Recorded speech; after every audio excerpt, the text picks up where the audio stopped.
today we will start with the chapter classes and objects in C++.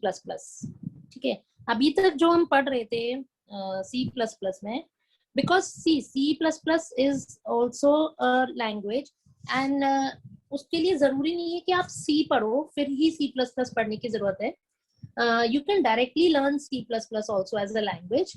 तो अभी तक जो भी पार्ट हमने पढ़ा उसमें बेसिक हमने C++ में जो प्रोग्रामिंग के सिंटैक्स होते हैं, ओके, बेसिक लूप्स हो गए, इफ कंडीशन हो गए, जो C में भी होती है. So we have gone through all those things. ठीक है. Now as I told you earlier कि जो C++ है, C++ जो लैंग्वेज है, it was earlier named as C with classes, क्योंकि से C सबसे पॉपुलरली यूज्ड लैंग्वेज थी अपने समय में. एंड आज की डेट में भी it's being used for writing creating very many programs and all softwares because of its wide features. But एक समय ऐसा आया जब structured programming, C supports structured programming, मतलब C में जो प्रोग्राम्स लिखे जा सकते हैं वो स्ट्रक्चर्ड प्रोग्रामिंग या प्रोसीजरल प्रोग्रामिंग पे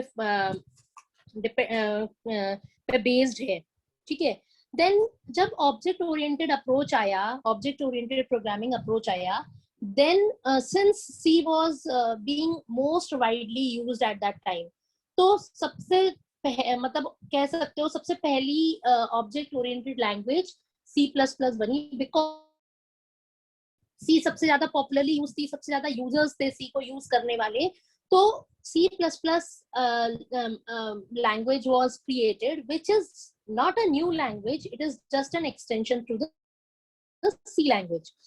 उसमें जो existing C language है, it is already there, it supports the existing C language, plus beyond that उसमें ऑब्जेक्ट ओरिएंटेड कंसेप्ट्स या ऑब्जेक्ट ओरिएंटेड जो अप्रोच में यूज होने वाले कंसेप्ट्स हैं, they have been added to it. ठीक है.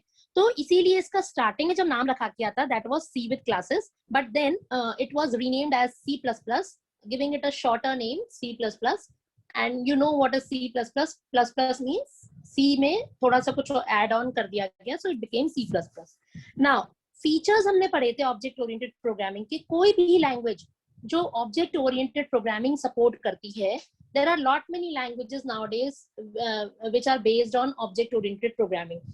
तो जितनी भी लैंग्वेजेस, सी प्रोग्रामिंग लैंग्वेज एक चीज होती है और programming approach is a different thing. दोनों चीजें अलग अलग हैं. प्रोग्रामिंग लैंग्वेज जैसे आपकी जावा हो गई, C++ हो गई, पाइथन हो गई, .NET हो गया, ये सब क्या है? लैंग्वेजेस हैं. विजुअल बेसिक हो गया, ये सब लैंग्वेजेस हैं. लेकिन ये लैंग्वेजेस किसी एक प्रोग्रामिंग स्टाइल या प्रोग्रामिंग अप्रोच पे वर्क करती हैं, and that is known as a programming approach. तो जैसे कि सबसे पहले जो लैंग्वेजेस होती थी, दे वर अनस्ट्रक्चर्ड, मतलब कहीं भी कुछ भी आप कमांड लिख सकते थे, मतलब उसका कोई स्पेसिफिक नहीं था कि ये पर्टिकुलर. जैसे C में एक लिमिटेशन होता है कि अगर आपको कोई वेरिएबल डिक्लेयर करना है, I am talking about C, तो C में एक लिमिटेशन होता है कि अगर आपको कोई वेरिएबल डिक्लेयर करना है, से void main, आपने एक फंक्शन बनाया, यहाँ पे आपने से सबसे पहले आपने क्लियर स्क्रीन कर दिया.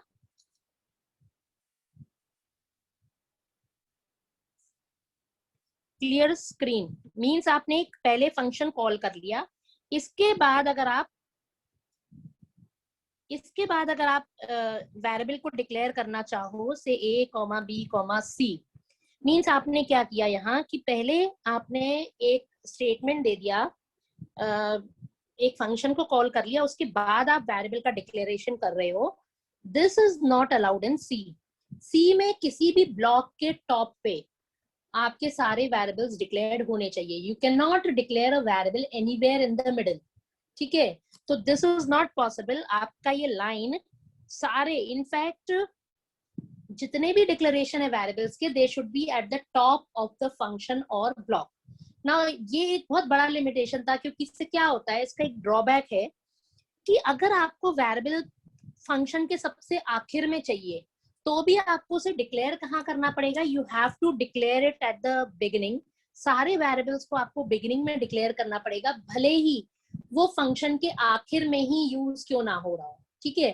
तो इससे होता क्या था, this is one of the drawback in C programming, कि आपको जो वेरिएबल की एकदम एंड में जरूरत पड़ने वाली है उस वेरिएबल को भी आपको बिगिनिंग में ही डिक्लेयर करना पड़ रहा था, because that was the language requirement. Language allow ही नहीं करता कि कहीं भी बीच में कहीं भी आप किसी भी वेरिएबल को डिक्लेयर कर सको। तो उससे क्या होता था कि जो वेरिएबल आपका एकदम आखिरी में यूज होने वाला है फंक्शन के, उसके लिए आप पहले से मेमोरी रिजर्व करके रखते थे, एंड वो मेमोरी वेस्ट होती रहती थी तब तक जब तक कि वो वेरिएबल यूज नहीं होता था। So this was a major drawback in C language. C++ language में ये चीज remove हो गई थी। C++ language में this flaw or you can say limitation या shortcoming was removed.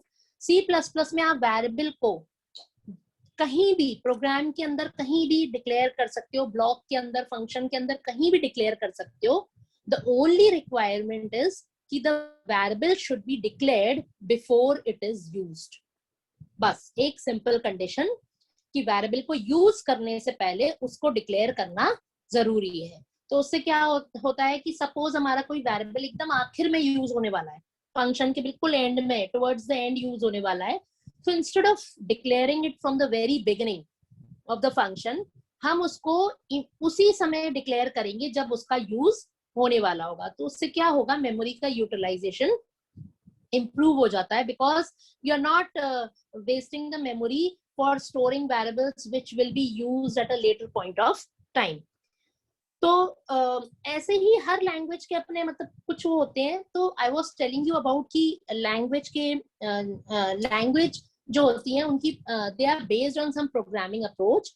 तो ऑब्जेक्ट ओरिएंटेड अप्रोच जब आई, मतलब एक टाइम आया जब सॉफ्टवेयर जो हैं, एप्लीकेशंस जो हैं, उनका टाइप मतलब they started belonging to, they were based on real world entities.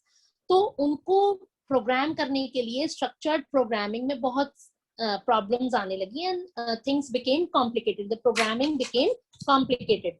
तो then the concept of object oriented programming came. Object oriented programming में क्या होता है, रियल वर्ल्ड जो एंटिटीज होती हैं उनको हम एक क्लास से रिप्रेजेंट कर देते हैं, and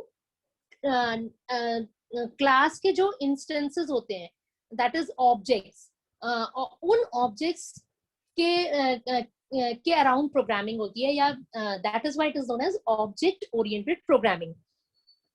Now, one more drawback with the earlier programming style, that is procedural programming या structured programming, was जैसे कि C वगैरह में कभी भी अगर हम जब IPO साइकिल पढ़ते हैं, कंप्यूटर की IPO जो साइकिल होती है, इसमें क्या होता है, दिस इज प्रोसेसिंग,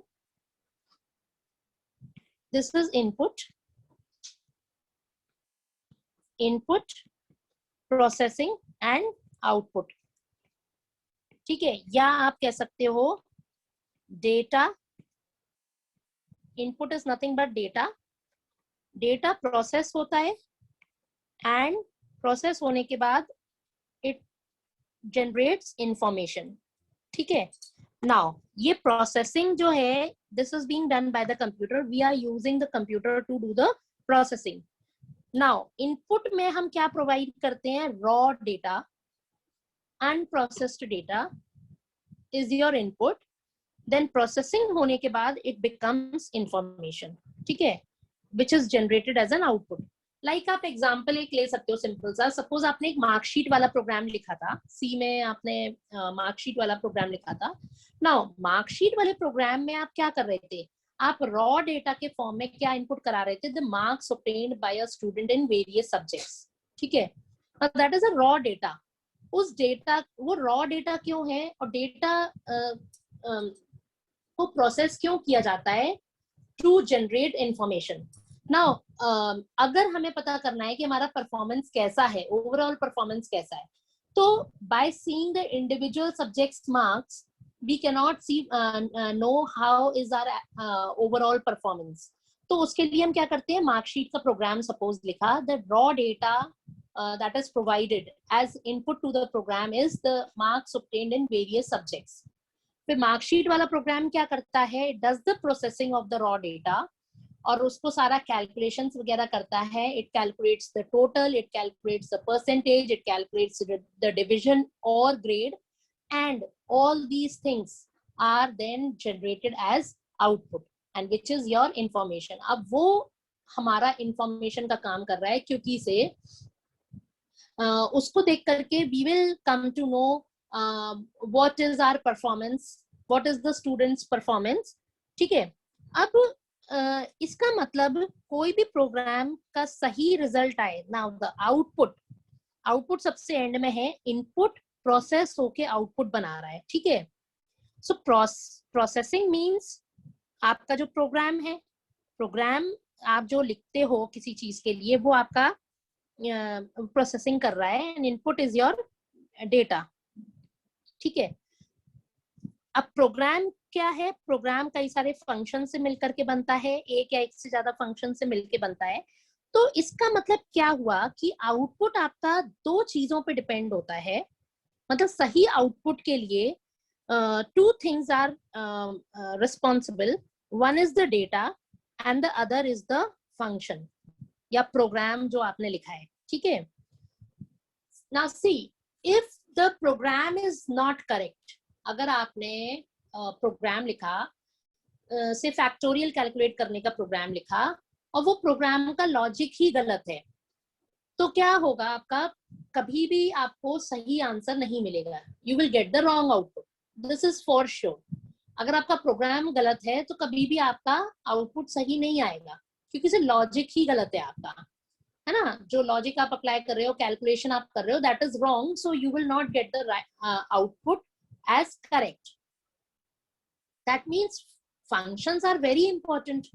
Function ही सारा कुछ प्रोसेस, मतलब कैसे कोई काम को करना है, सारा कुछ हम कहाँ लिखते हैं, how to do a particular task is being decided, is being written in the function. मतलब फंक्शन के अंदर हम सारा वो कोड लिखते हैं जिससे कि हमारा डेटा प्रोसेस होके इंफॉर्मेशन बना रहा है, या input is processed to generate output. ठीक है. तो अगर प्रोग्राम ही हमारा गलत है, यानी कि हमने फंक्शन ही गलत बनाया उस काम को करने के लिए, तो आपको कभी भी सही रिजल्ट्स नहीं मिलेंगे. तो फंक्शन का सही होना बिल्कुल जरूरी है. ठीक है. But there is a logic कि अगर आपका प्रोग्राम बिल्कुल सही है and there is something wrong with the data, then also you will not get the right output.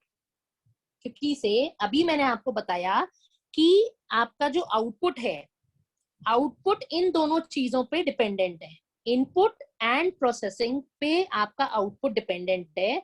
यानी कि आउटपुट को सही होने के लिए प्रोसेसिंग भी सही होनी चाहिए, ये तो ठीक है ना.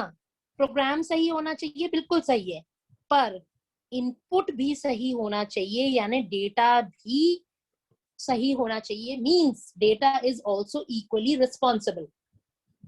ठीक है.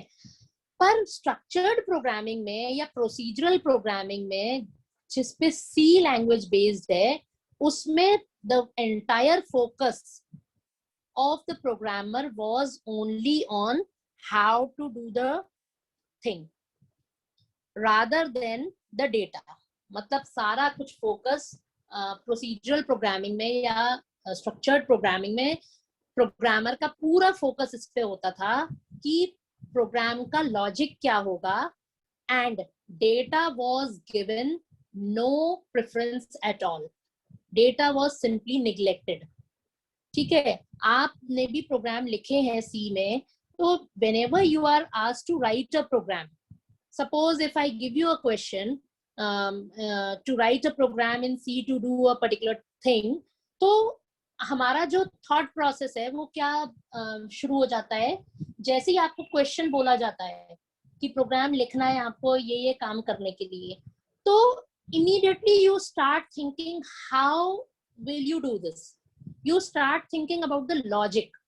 आपके सबसे पहले दिमाग में लॉजिक आना शुरू हो जाता है कि ये काम हम करेंगे कैसे, और बस आप सीधा उसका लॉजिक लिखने बैठ जाते हो या प्रोग्राम लिखने बैठ जाते हो। ठीक है, डेटा के बारे में हम बिल्कुल भी नहीं सोचते हैं। जब जैसे वेरिएबल्स की जरूरत पड़ती जाती है, हम उन वेरिएबल्स को उस समय एज एंड व्हेन रिक्वायर्ड उनको क्रिएट करते जाते हैं।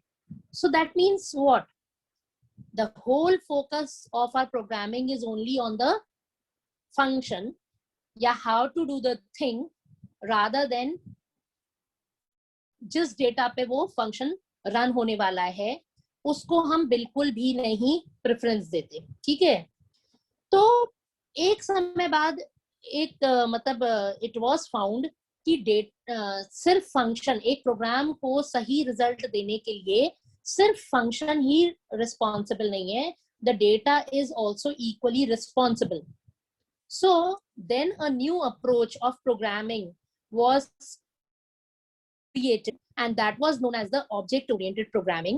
Object oriented programming में जो major change आया, that was object oriented programming focuses on both data and function. Object oriented programming focuses both on data and functions. मतलब कि structured programming में सिर्फ आपका focus function पे था, लेकिन ऑब्जेक्ट ओरिएंटेड प्रोग्रामिंग में डेटा एंड फंक्शंस कलेक्टिवली, इन दोनों को collectively they are kept in mind while writing a programme.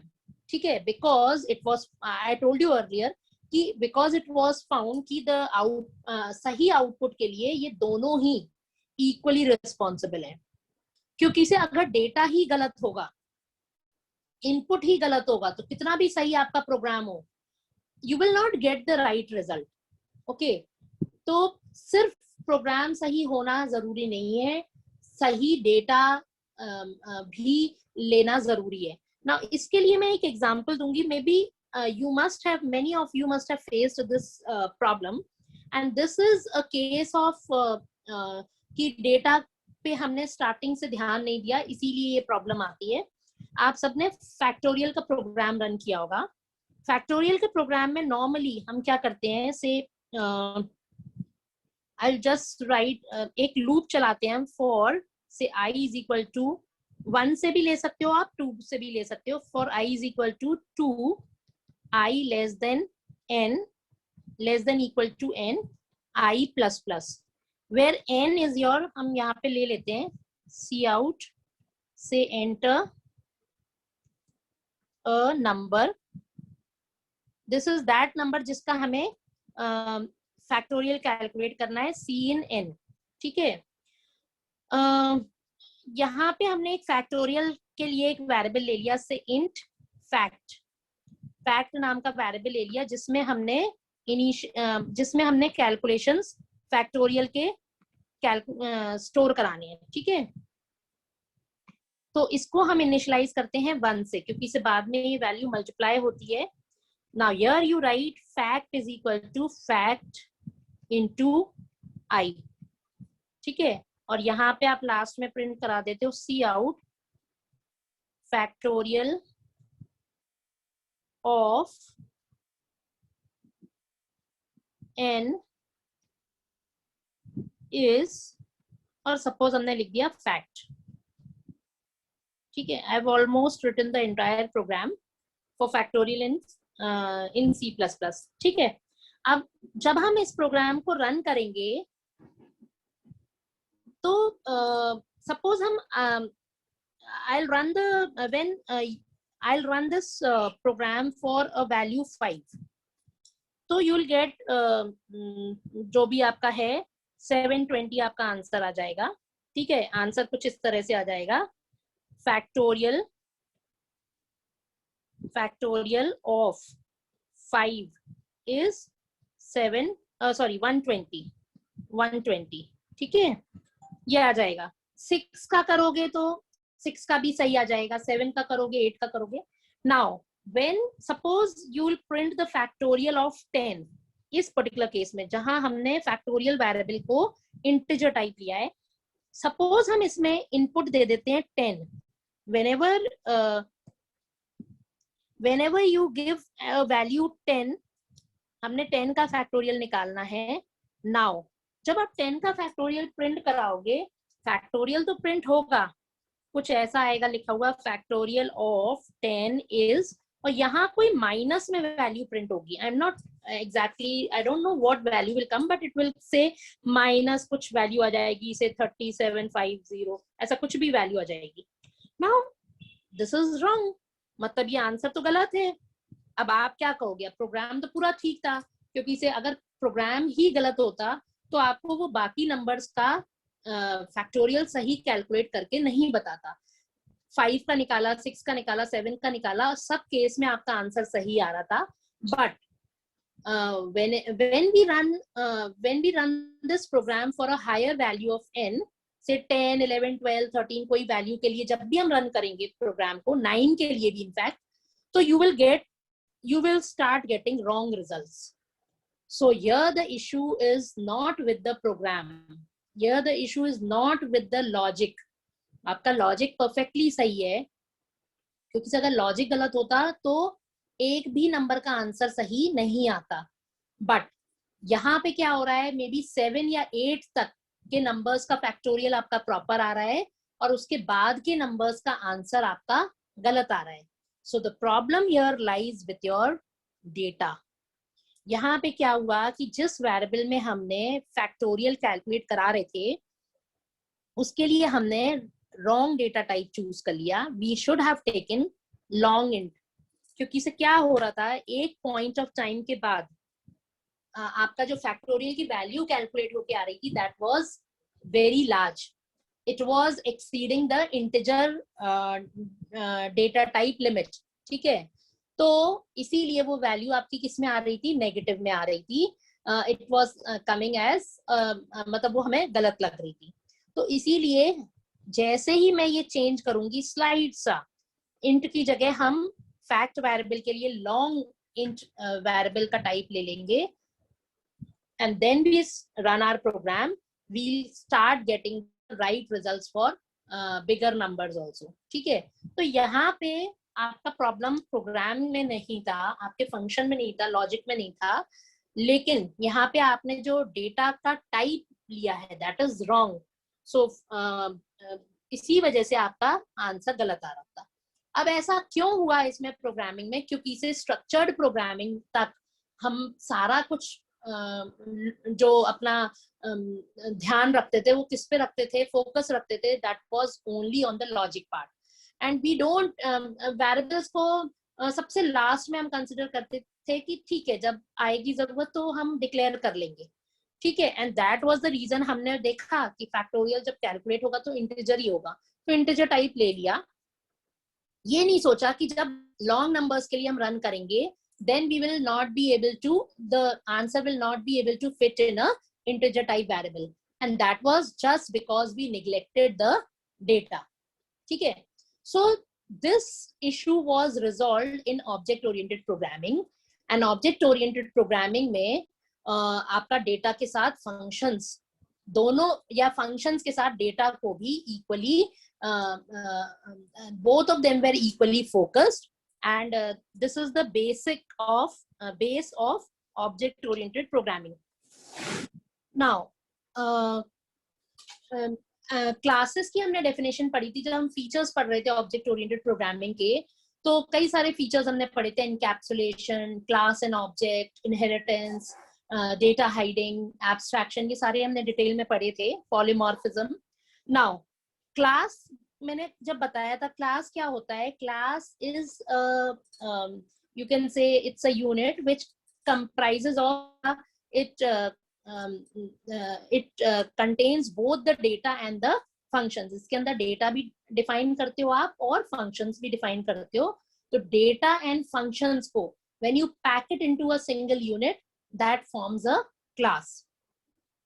और क्लास के एक वेरिएबल को या एक क्लास के एक इंस्टेंस को we call it an object. ठीक है, तो now we'll see how to declare, how to define a class, and we'll try to write a very simple program program using classes are first object oriented program in C++. ठीक है, तो class मैंने आपको बता ही दिया. Class is a user defined data type which holds both the data and the function. The data inside the class are called member data and the functions are called member functions. तो means class के अंदर आपका data होता है and function होते हैं. Data को data members कहा जाता है और फंक्शन को फंक्शन मेंबर्स कहा जाता है क्लास का. ठीक है, and this process of putting the data and functions together into a unit is known as encapsulation. ये हम पढ़ चुके हैं पहले. Encapsulation is the term used for bundling up of data and functions into a single unit, that is a class, and this is known as encapsulation. Now, class को कैसे declare करते हैं हम C++ में? The syntax of declaring a class is we use the keyword class. Now, class एक keyword है, reserved keyword, जैसे while, do, for, से break, continue. आपके C में कुछ रिजर्व्ड कीवर्ड्स थे, 32 reserved keywords were there. Now C++ में some more new keywords have been added, and class is also a new keyword in C++ to declare a class. Now class, जैसे आप structure बनाते थे, काफी कुछ class का declaration is similar to a structure. तो class को declare करने का जो जनरल सिंटेक्स है, दैट इज क्लास, फिर यहाँ पे क्लास का नाम लिखते हो आप. Now this class name can is user defined. User अपने हिसाब से कोई भी नाम दे सकता है. It can be any name. आप कोई भी एक आइडेंटिफायर यूज करते हो to name your class. Class शुरू होती है कर्ल ब्रेसेस से.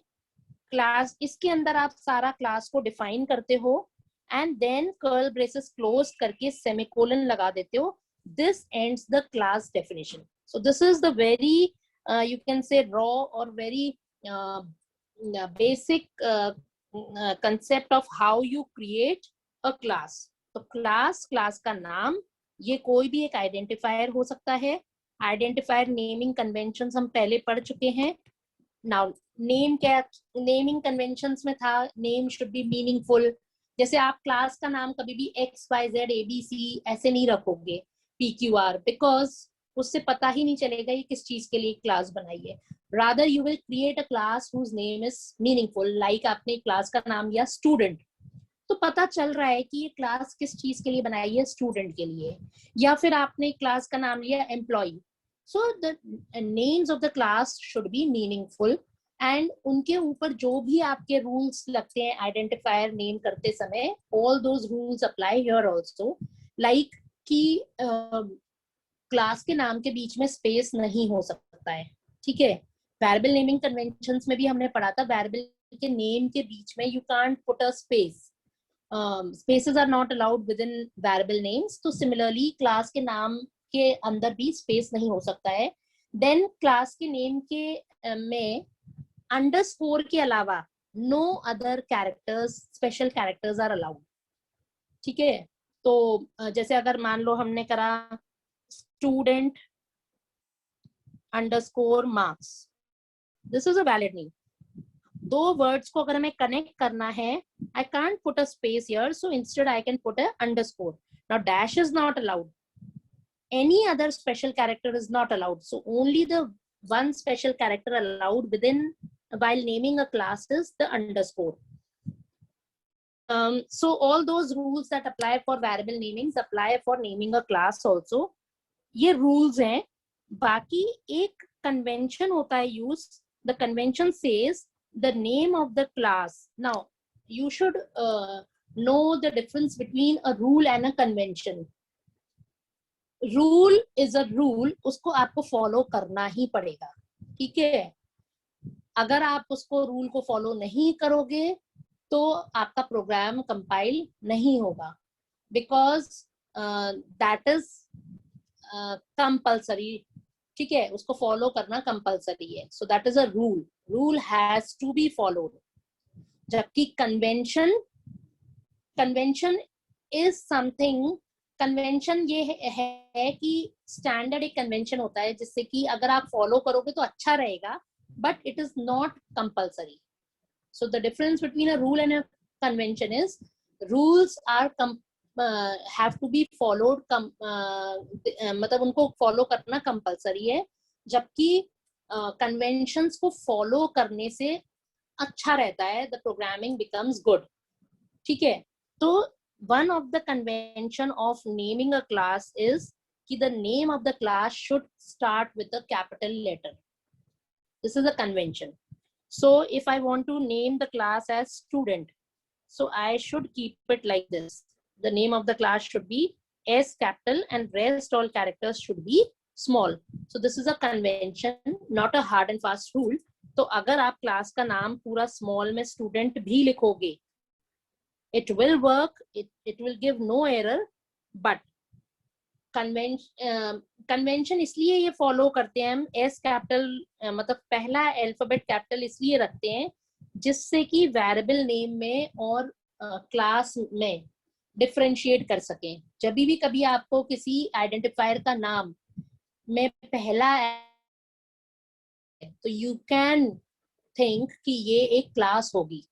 ठीक है. दूसरे प्रोग्रामर को या किसी दूसरे को पढ़ने में समझ आ जाएगा कि अगर पहला अल्फाबेट कैपिटल है तो ये एक क्लास होगी, और अगर पूरा स्मॉल केस में लिखा हुआ है तो एक वेरिएबल होगा.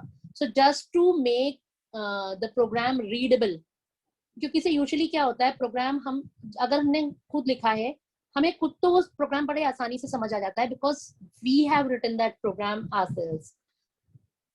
पर हमारा लिखा हुआ प्रोग्राम किसी दूसरे को भी समझ आ सके इजिली, तो वो कब पॉसिबल है, when we follow certain standard conventions. तो कन्वेंशन इसलिए फॉलो किए जाते हैं, स्टैंडर्ड कन्वेंशंस इसलिए फॉलो किए जाते हैं जिससे कि हर एक को वो प्रोग्राम उतने ही अच्छे से समझ में आए जैसे आपको समझ में आता है. बिकॉज इट्स नॉट नेसेसरी कि आपने जो प्रोग्राम लिखा है तो आगे चल के आप ही उस प्रोग्राम में फ्यूचर चेंजेस अगर रिक्वायर्ड है वो करोगे.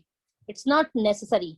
उस समय जो भी पर्सन अवेलेबल होगा वो पर्सन उस प्रोग्राम में चेंजेस करेगा. Maybe you have left the company, you have joined some other company, so some other person will take over your project. So that is why standard conventions have to be followed while writing programmes.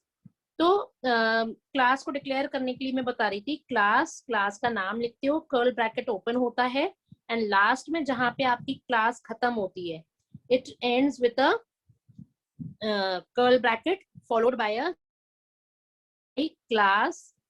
से हमने लिखा student, curl bracket open, और यहाँ पे curl bracket close करके semicolon. So this is, और इसके बीच में हम सारी क्लास की डेफिनेशन लिखते हैं.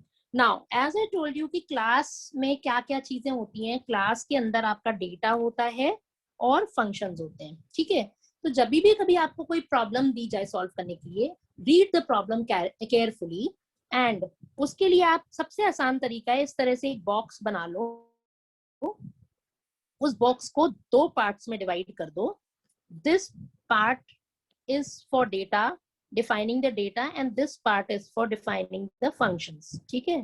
क्योंकि से अभी मैंने बताया आपको कि क्लास में दो पार्ट्स होते हैं, दो चीजें होती हैं, डेटा भी और फंक्शंस भी. तो अभी हम क्या करेंगे, क्लास को एक्चुअली क्रिएट करने से पहले we'll just the question given to us या प्रॉब्लम गिवन टू अस, और उसको देख करके हम पहले डिसाइड करेंगे इसमें से डेटा क्या है, उसको हम यहाँ पे लिख लेंगे डेटा वाले सेक्शन में, और कौन कौन से फंक्शंस रिक्वायर्ड होंगे उनको हम फंक्शन वाले सेक्शन में लिख लेंगे. सिर्फ नाम लिख करके रख लेंगे. इससे क्या होता है कि जब आप फिर क्लास क्रिएट करोगे, क्लास का कोड लिखोगे, it will become easier because you will not miss out on anything.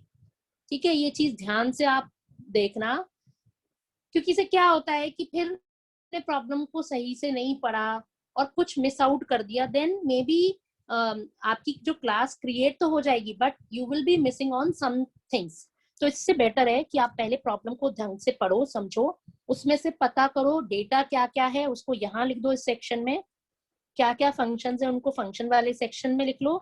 क्या क्लास का नाम लिखना है आपको यहाँ लिख करके रख लो. ठीक है.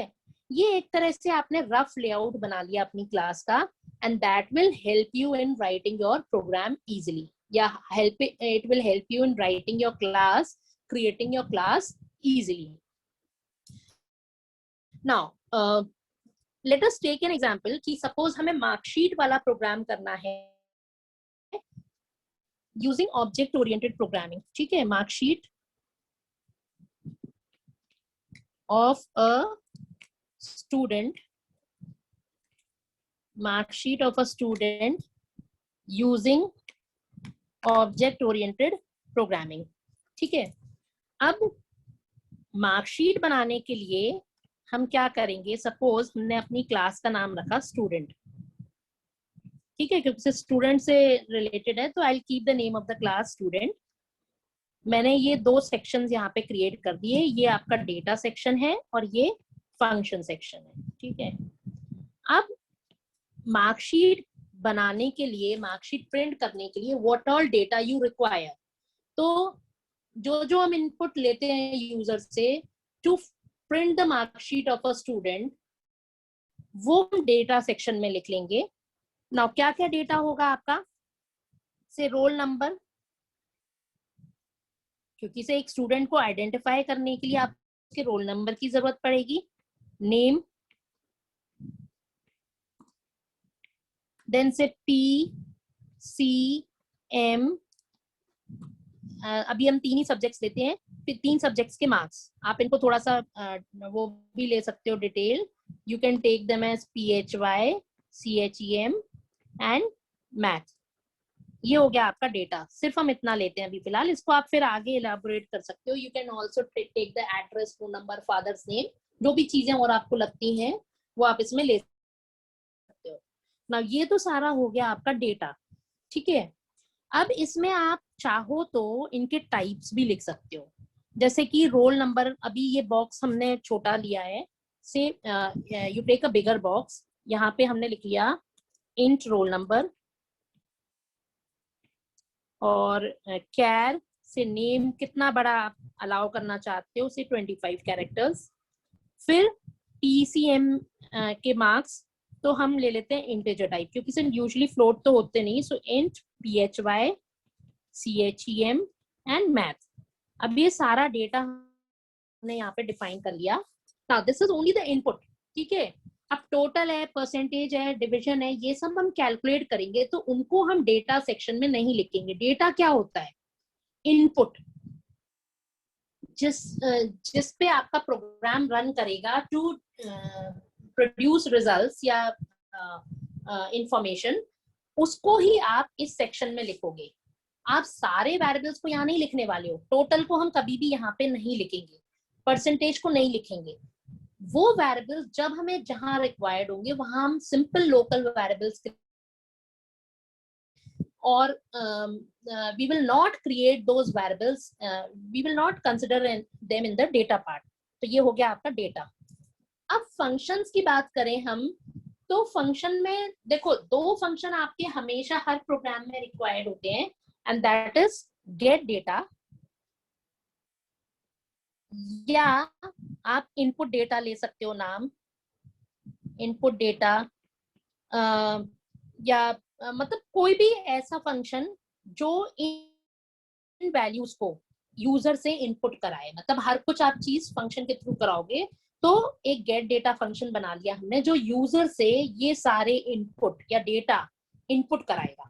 ठीक है, और एक हमने सपोज फंक्शन ले लिया इस पर्टिकुलर केस में, प्रिंट से मार्कशीट, या हम यहाँ पे शो डेटा नाम का फंक्शन बना लेते.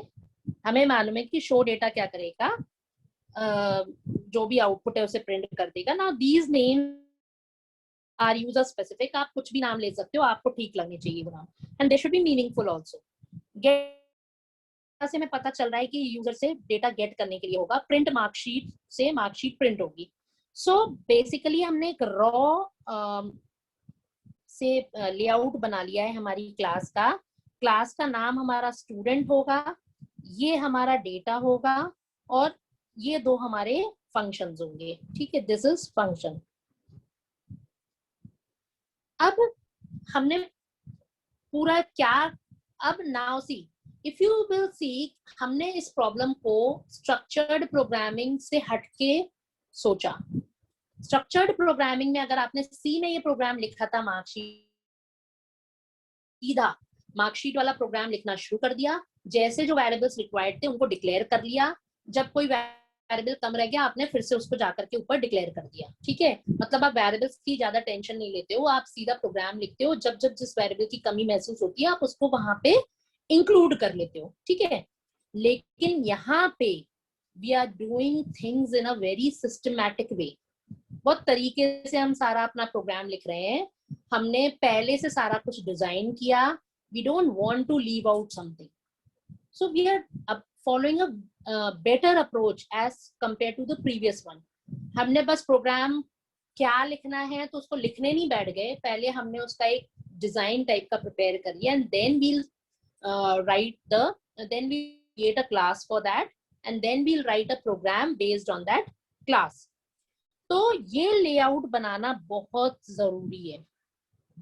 कोई भी आपको क्वेश्चन दिया जाए, read that carefully, make a box divided into 2 sections, ऊपर वाले पार्ट में आप डेटा डिफाइन कर दो, नीचे वाले सेक्शन में आप सारे फंक्शंस डिफाइन कर दो, ठीक है। डेटा का टाइप भी आप पहले से फिक्स करके रख लो, क्या आपको डेटा का टाइप रखना होगा। सो मतलब क्लास बनाने के लिए जो काफी कुछ से 25% of your work is done, आपने सब कुछ किया, बस आपको उसकी कोडिंग करनी है। क्लास क्रिएट करने के लिए जो भी सिंटेक्स यूज होता है उसको यूज करके you are just going to now create the class and write the code for same, ठीक है। सो अब इसमें आपका ये तो हो गया, क्लास का हमने वो लेआउट सा डिफाइन करके रख लिया। Now how will we actually create a class, अब वही से यही लिख देती हूँ मैं, फिर आगे भी प्रोग्राम एक लिखा हुआ है, you can see there also.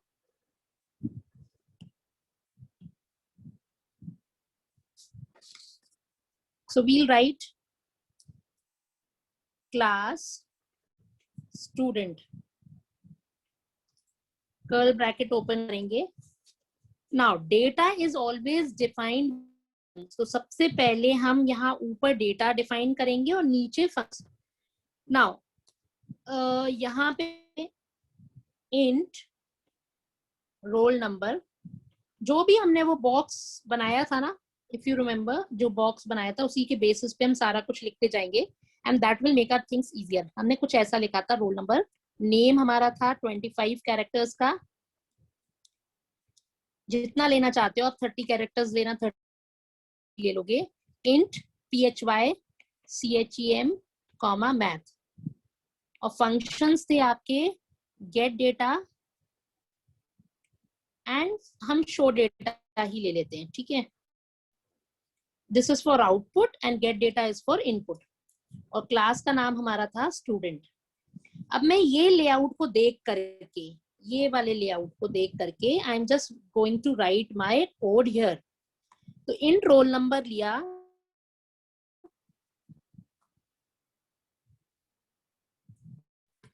Char name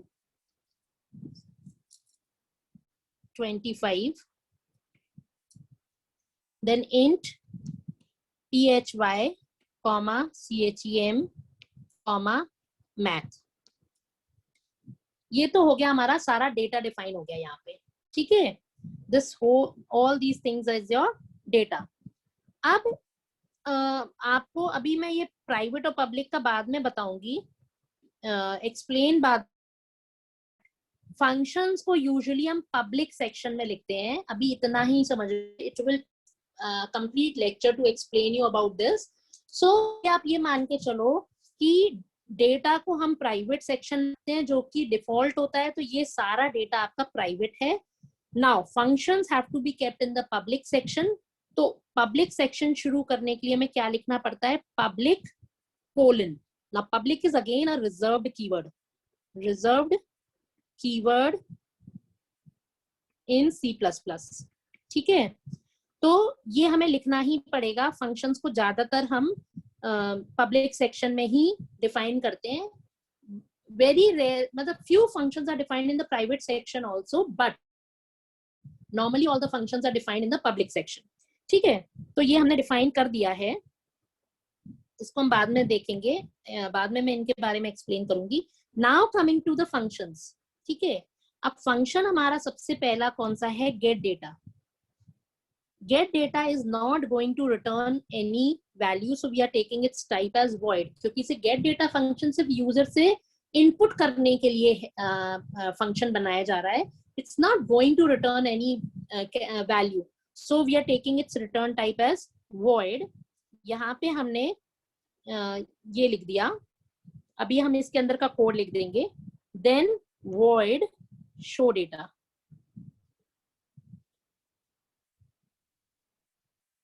यहाँ पे आप सारा शो डेटा वाला कोड लिख दोगे। ठीक है, और लास्ट में आप अपनी क्लास को यहाँ पे एंड कर दोगे।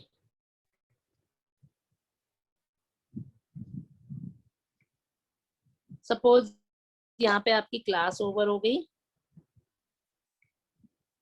यहाँ आपका शो डेटा हो गया। सो this is your gate data function, this is your show data function. ठीक है, ये आपकी क्लास यहाँ पे ओवर हो गई।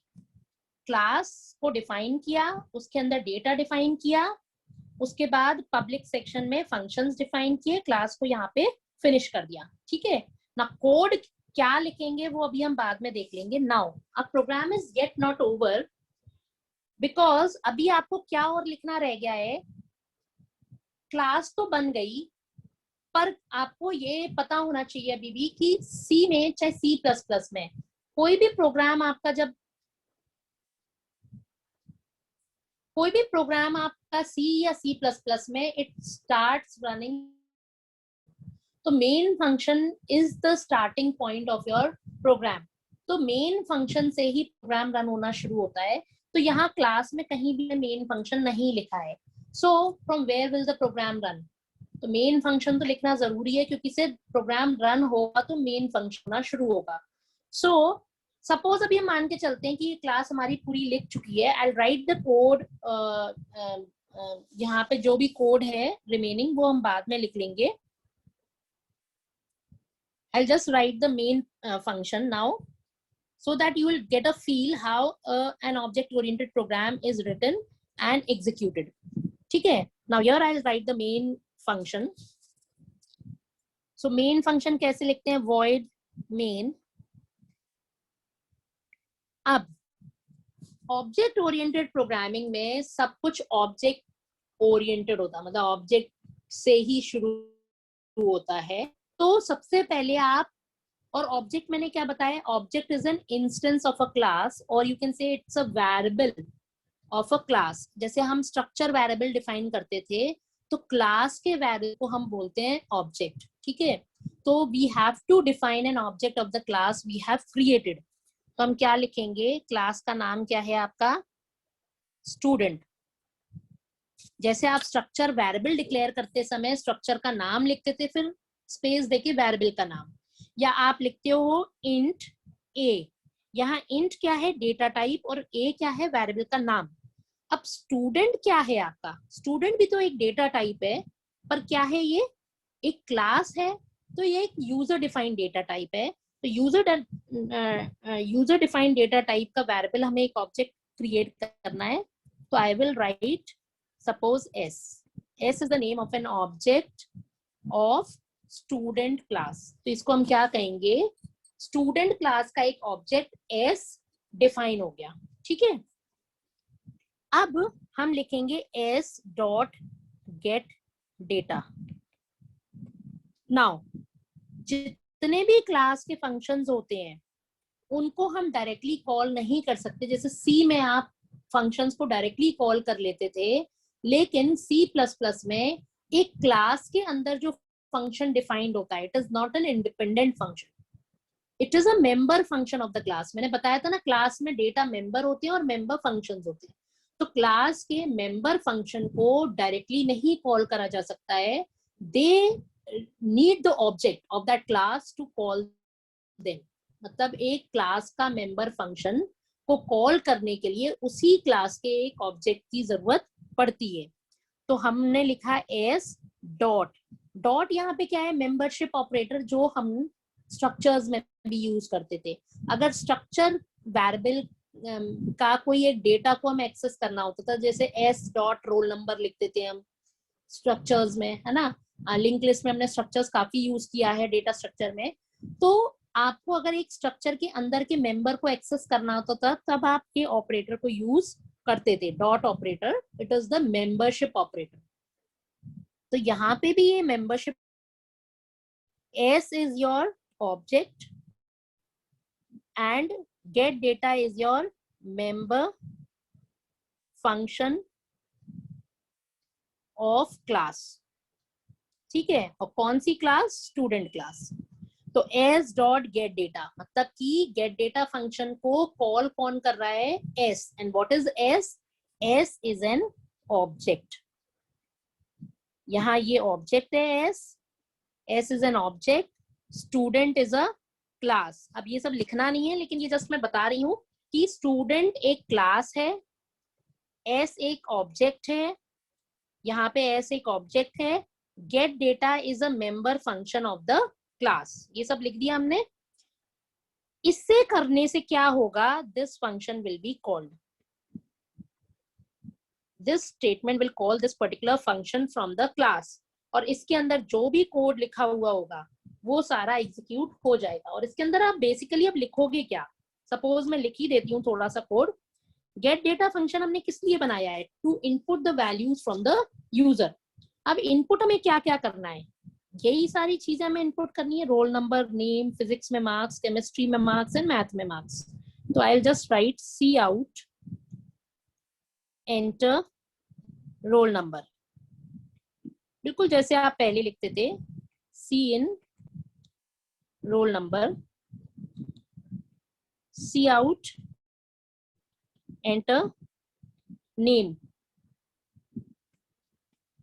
see in name, similarly see out enter marks in say physics, see in PHY, and similarly यहाँ मैथ एंड केमिस्ट्री के भी मार्क्स आप इनपुट करा लोगे। ठीक है, तो ये सारा हो गया आपका गेट डेटा।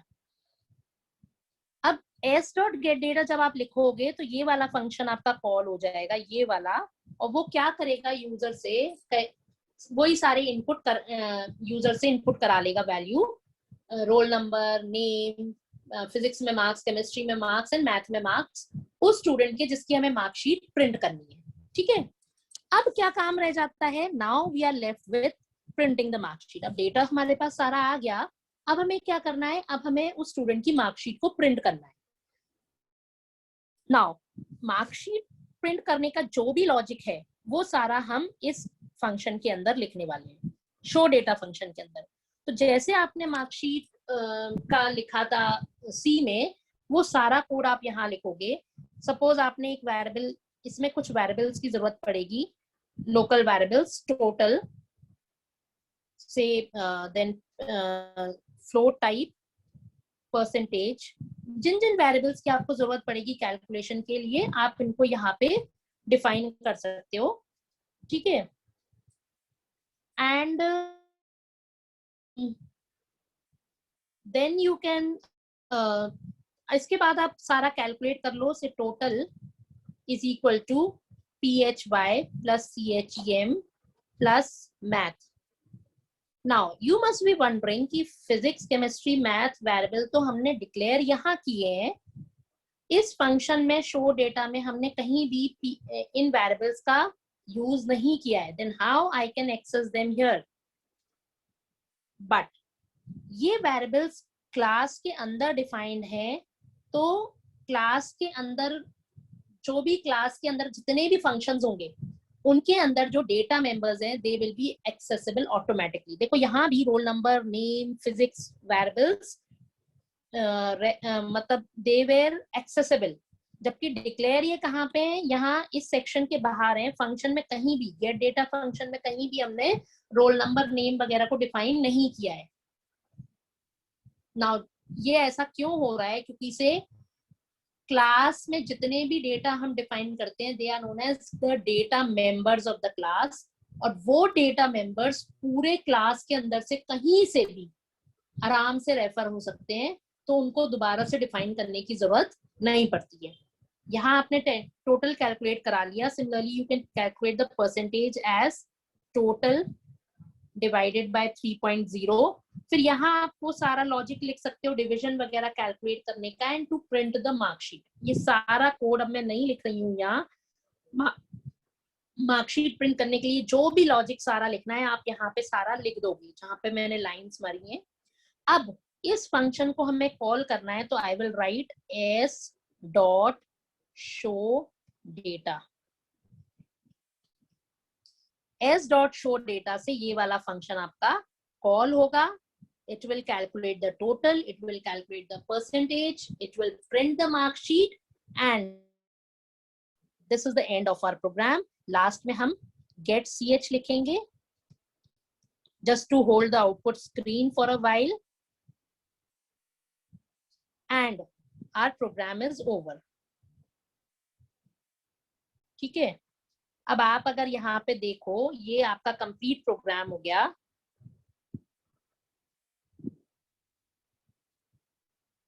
यहाँ पे हमने ये पूरे में आपने पहले क्लास डिफाइन करी, और ये उसके बाद आपने मेन फंक्शन बनाया। मेन फंक्शन में हमने क्लास का एक ऑब्जेक्ट क्रिएट किया। I will remove the things that are not part of your coding, जो मैंने एक्सप्लेन करने के लिए। Now this is the complete, इसको भी हटा देते हैं, ऊपर लिख देते हैं s dot show data and get ch। अब आप देखोगे अगर क्लास बनी हुई है पूरी, तो मेन फंक्शन कितना छोटा सा है। बस हमने क्या किया, क्लास का ऑब्जेक्ट डिफाइन किया, और उस ऑब्जेक्ट के थ्रू जो फंक्शंस हमने क्लास में बनाए थे उनको कॉल करा, and you will get the desired output. आपका गेट डेटा फंक्शन सबसे पहले कॉल होगा, वो आपसे सारे इनपुट का। उसके बाद शो डेटा फंक्शन कॉल होगा, वो आपको आपकी रिक्वायरमेंट के हिसाब से मार्कशीट प्रिंट करके दिखा देगा। So this is how you write a simple program. एक छोटा सा हमने प्रोग्राम लिख के देखा to using object oriented programming to print the marksheet of a student. ठीक है, अब इसमें एक चीज और आपको बतानी रह गई है, दैट इज जब ये ऑब्जेक्ट एस डिफाइन हो रहा है स्टूडेंट क्लास का, जब आप क्लास डिफाइन करते हो तो ये वेरिएबल्स को स्पेस अलॉट नहीं होती है, मेमोरी अलॉट नहीं होती है। तो जब भी आप क्लास के डेटा मेंबर्स डिफाइन करते हो उस समय कोई भी मेमोरी उनको अलॉट नहीं होती है। मेमोरी कब अलॉट होती है, जब उस क्लास का कोई ऑब्जेक्ट क्रिएट होता है। ठीक है, तो whenever you define an object of the class, required class, then the memory will be allocated to this object, and कितनी मेमोरी अलोकेट होगी डिपेंड करेगा आपके डेटा पे। ठीक है, तो वो आप कैलकुलेट कर सकते हो। नाउ सी, रोल नंबर हमारा इंटीजर टाइप है तो उसको 2 बाइट्स अलॉट होंगी। नेम हमारा कैरेक्टर टाइप है 25 कैरेक्टर्स का, तो उसको 25 कैरेक्टर्स के लिए 25 बाइट्स अलॉट होंगी। एंड PHY के लिए इंटीजर टाइप है तो 2 बाइट्स, केम के लिए भी 2 बाइट्स, एंड मैथ के लिए भी 2 बाइट्स। ठीक है, ये मैंने कुछ नहीं किया, बस देखा डेटा टाइप कैसे हैं, उनको कितनी मेमोरी अलोकेट होगी वो हमने यहाँ पे लिख लिया, बाइट्स। ये हैं आपके डेटा मेंबर्स, और उनको कितनी बाइट्स अलॉट होंगी वो मैंने लिख लिया। 2 for roll number, 25 for name, 2 each for physics, chemistry and math marks. अब जब आप ये टोटल करोगे तो 25, 26, 27, 28, 29, 30, 31, 32, 33, So that means one object of student class will be allocated 33 bytes of memory in our example. ठीक है, तो जितने भी ऑब्जेक्ट्स आप क्रिएट करोगे हर ऑब्जेक्ट को 33 बाइट्स ईच अलॉट होंगी. ठीक है, सो एंड फंक्शंस को कभी भी कोई मेमोरी अलॉट नहीं होती. क्लास में जब भी आप डिफाइन करते हो, क्लास में जो ऑब्जेक्ट क्रिएट होता है तो ऑब्जेक्ट में सिर्फ डेटा मेंबर्स को मेमोरी अलॉट होती है. the values need to be stored in the memory location. तो हर ऑब्जेक्ट को कितनी मेमोरी एलोकेट होगी, you can calculate on the basis of कौन कौन से डेटा मेंबर्स उस क्लास के अंदर हैं. आप सिंपली देख लो किस किस डेटा मेंबर को कितनी कितनी बाइट्स अलॉट होंगी, उन सबको टोटल कर लो and you will get the value. हमारे एग्जाम्पल में 33 bytes of memory will be allotted to our object S. अगर मैं एक और ऑब्जेक्ट क्रिएट करती हूँ बाद में S1 तो उसको भी 33 बाइट्स अलॉट होगी. एंड दैट इज हाउ जितने ऑब्जेक्ट्स हम क्रिएट करते जाएंगे उतनी 33 bytes of memory will be allotted to every object. So this was a complete program written using object-oriented programming. And I'll finish the class here. Just try out this program, run this program. This will give you an मतलब ये आपको एक बार एक data मतलब object oriented programming approach कि आप कैसे programme लिख सकते हो उसका एक से आइडिया देगा. क्योंकि sir if you see here the way of writing program is totally different from the one you did it earlier in C. C में आप क्या करते थे, मेन फंक्शन बनाते थे. C में सिर्फ फंक्शंस होते थे. एक तो आप मेन फंक्शन बनाते थे और उसके अलावा भी अलग अलग फंक्शन बनाते थे अलग अलग काम के लिए, लेकिन वहां कोई क्लास नहीं होती थी. यहाँ हमने क्लास बनाई और मेन फंक्शन से सिर्फ हमने उस क्लास को यूज किया है. यूज किया मींस पहले तो उसका क्लास का ऑब्जेक्ट बनाया और उस क्लास के फंक्शंस को कॉल कर लिया. Now the programming style if you see is quite simple, क्योंकि इसे इसमें ये सेग्रीगेट कर देता है. क्लास अलग से क्रिएट की जाती है और मेन फंक्शन में कोई खास लॉजिक नहीं बचता है and it makes the program simple. So I'll end the class here and next class maybe we'll continue with this class topic only. Just go through the topics that I've covered today and इस program को run करके आप देखिए. ठीक है.